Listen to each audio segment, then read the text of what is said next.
What's up, guys? It's Friday, so you know what time it is. It's time for What the Fitness. Let's go.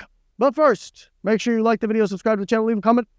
Follow the algorithm. We have a return guest this week on What the Fitness, and it is our dear friend, Dr. Stephen Gundry. He has been nice enough to send me mean legal letters saying to stop being a meanie head to him. Unfortunately for him, I'm allowed to be a meanie head under the Fair Use Act. Let's see what Dr. Gundry has to say about whey protein. Most protein powders are either whey protein or casein protein base, and they're loaded, spoiler alert, with gut-busting, artery-busting new 5GC. Oh, NUE 5GC. So that's that miserable sugar molecule that attacks your gut, it attacks your blood vessels, your joints, and your brain.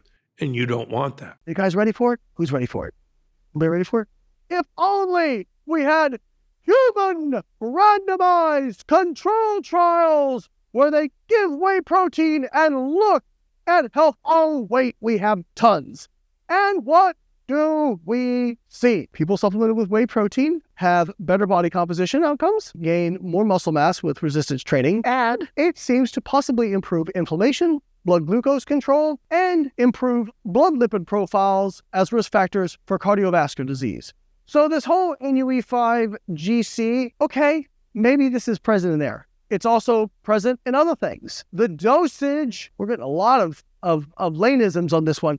The dosage makes the poison. And you can take any food source and find a compound in it in isolation that if you fed a ton of it would cause a bunch of problems. You can find this in broccoli. You can find it in kale. Our friend Paul Saladino is great at pointing out why you shouldn't eat broccoli or kale because of the individual chemical components that might do bad things to you. Any food will have compounds activate both positive and negative pathways. The question is, what is the overall outcome effect? And so if we look at things like broccoli or kale or whatever, healthy for humans, we see people who eat more vegetables, more cruciferous vegetables, are healthier. People who take whey protein are more healthy. I'm going to put a bunch of studies down here. You guys check them out. This is just Gundry doing what Gundry does, where he says things like, grapes are sugar bombs, don't eat them.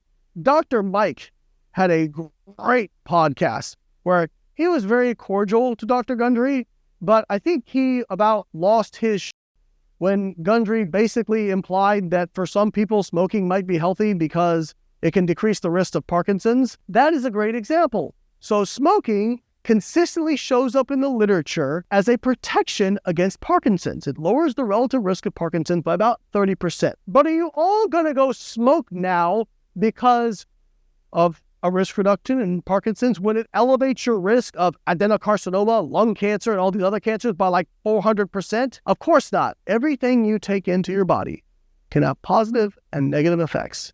The question is not whether or not it has positive and negative effects. It definitely does. Question is, what is the overall outcome? Showing something does something in a biochemical pathway is not the same thing as showing a negative or positive outcome on the body. Biochemical pathways are like individual stocks. Outcomes are like mutual funds. And what he's doing is the equivalent of saying, whoa, you don't want to invest in this mutual fund. Look at this stock that's down by 40% this year.